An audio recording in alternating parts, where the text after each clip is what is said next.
Welcome, my friends, my family, my fellow gamers. It's your boy, PorterRock77, and I'm back with another video. Check out the description box there. You'll see the link to my Twitter. Hit me up there with a follow so we can continue the conversation. And you also see the link to my PayPal if you choose to donate. But if you don't, it's all good. What I appreciate the most is what you're doing right now, checking out the content. If you're new to the channel, welcome. I hope you enjoy. And don't forget to hit the subscribe button and hit that bell for all future notifications. And if you all wouldn't mind, if you enjoyed the video, please hit the like button, and that lets me know that I'm heading the right track and all that stuff. And I hope you enjoyed today's video. So you read the title of the video, right? And why am I doing this? It's over the last couple of days, everybody's been reading all the financial results between Microsoft, Sony, and Nintendo, right? And these are factual information. But what's hilarious is the misinformation that's being spread as if that's going to do anything to change the landscape. I mean, we have people talking about, you know, misquoting or misreading articles saying that Sony's hardware year-over-year sales is down when the articles was only addressing a specific quarter, you know, and they were comparing last quarter with the year before. But as far as complete year-over-year, and I'll show you right here, Sony sold 17.5 million consoles in 2016. In the year of 2017, they sold 20 million consoles. That's not losing. That's not, hardware sales are not down year-over-year. Right? In fact, this is probably the peak of PlayStation 4. It's probably going to go down next year because, hell, to sell more, that means they have to sell more. They have to sell over 20 million, which is likely not going to happen. Right? And look at the number, 20 million in 1 year. If Xbox One was actually at 40 million, let's assume it is. Let's assume it did reach 40 million. Sony just sold half of Xbox One's lifetime sales in just 1 year. Does that sound like there's an issue with hardware sales? And then in terms of revenue, we'll look at Microsoft. Microsoft did really good during the quarter. The Xbox division generated $3.9 billion in revenue across gaming, right? And part of it was also the cost of the Xbox One X console being $500. So gaming revenue grew 8%, right? And it says driven by hardware revenue growth of the Xbox One X, right? For PlayStation, right, during the quarter, they earned $6.5 billion. That's insane, right? And software was the leading factor in that. $2.7 billion of it came from software, a 71% rise from last year, right? Hardware revenue was $2.5 billion, right? So they both did fantastic during the quarter, but as you can see, Microsoft's $3.9 billion in gaming revenue is less than what Sony brought in, $6.5 billion in gaming revenue, right? But they both did phenomenal. That's, you know, that's, if you round up the numbers, it's $4 billion for Xbox and $7 billion for PlayStation, if you round them up appropriately. That's phenomenal for both. And that's really all the information that needs to be passed. Those companies did phenomenal. So I don't know where this whole information of Sony hardware revenue's down, Xbox is up, Phil Spencer has the long-term plan to take over. Where are you guys getting this from? All right? That's bugged out. Sony's crushing it. Hell, they're crushing across the company, but I don't really care about how they do in TVs, all that. I don't really care about. I don't even own any other Sony product. Right? But as far as gaming, Sony is literally the beast of this generation. That's not taken away from Microsoft. Microsoft is doing phenomenal. $4 billion in a quarter, that is phenomenal in gaming, right? Even Nintendo's doing phenomenal. They're all doing amazing. But I don't understand how anyone wants to twist this information. Another information they want to twist. Sony revealed that they have 31 million PSN Plus subscribers. That's PSN Plus specifically. Why is misinformation being spread comparing that number to Microsoft's 60 million active user number? The 60 million is not 60 million gold subscribers. That's just active users. Back in May, Sony announced they reached 70 million active users, and that was May last year. So again, why is this misinformation of comparing apples to oranges? What are you trying to achieve here? Right? Here's another one. This is the last one. Right? So Kaz Hirai is being replaced by Kenshiro Yoshida. Everybody knows Yoshida, right? Okay. Majority of Xbox podcasts, right, are reporting this in a negative light. Like, did he get fired? Maybe it's the year-over-year hardware sales. They're reporting all sorts of negative outlook. The funny part is, if they did proper research, it's right here straight from the Sony website. In fact, the reason why he's being replaced is because Kaz Hirai said so. He's done. He wants to step down. He doesn't want to do it no more. And right here.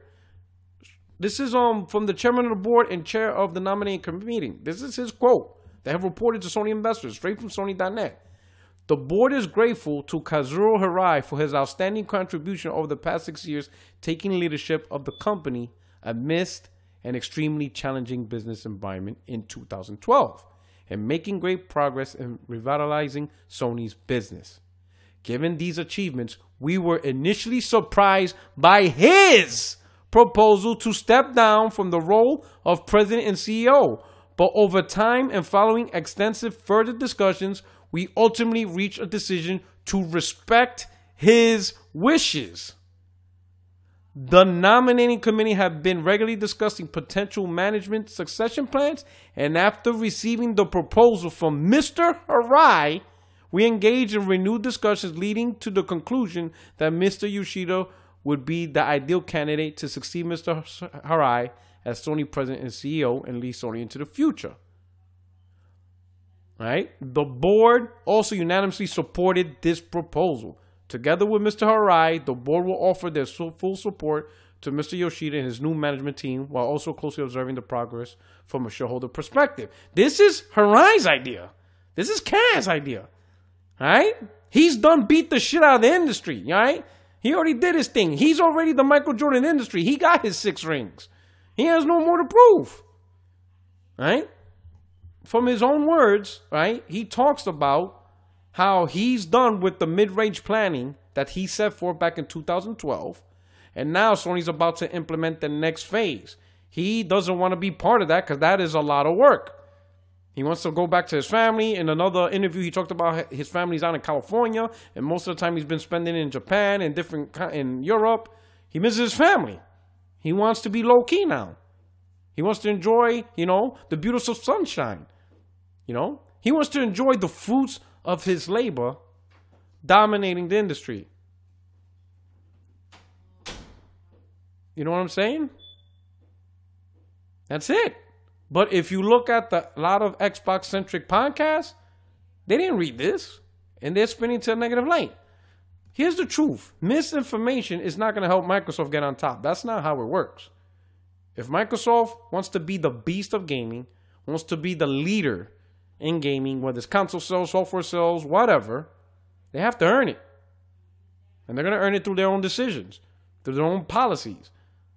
Policies from peripherals to game development to services, everything across the spectrum.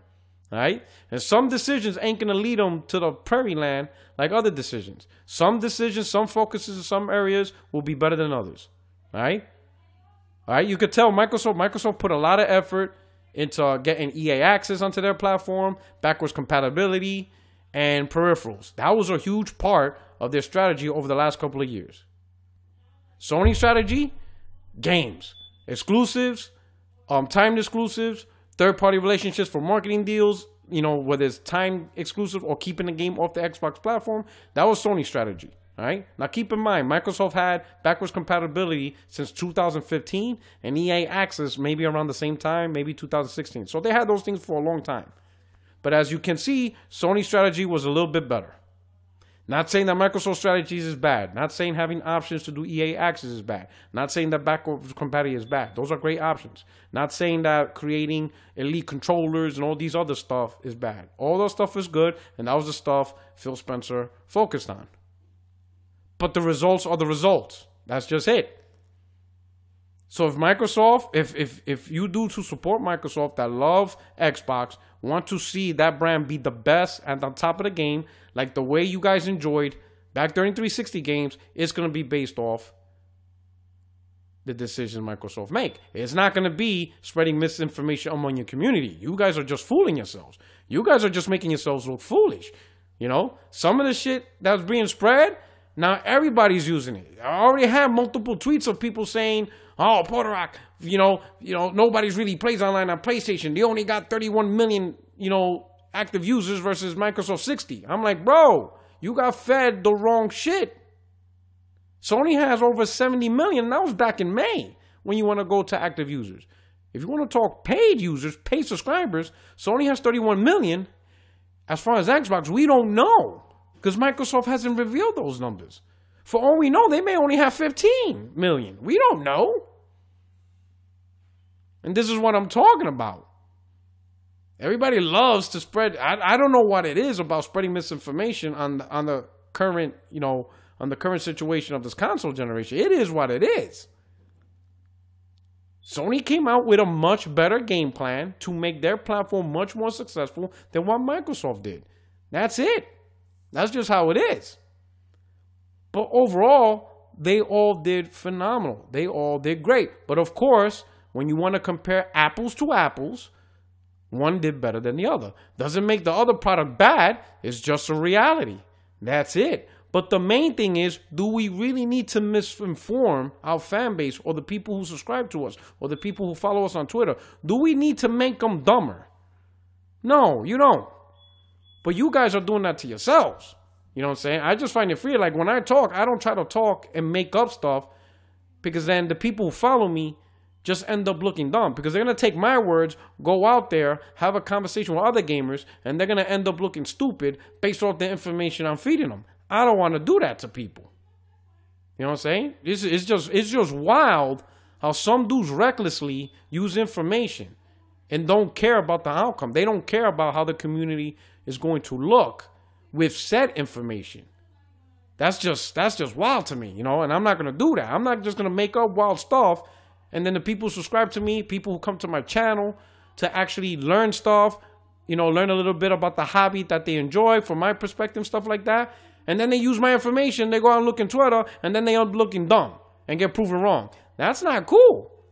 But it is what it is. I don't know what it is with I don't know. It just doesn't make sense to me why just spreading it's not going to make your console better. Lying and twisting information will not make a console better. What that only does is it makes your community dumber.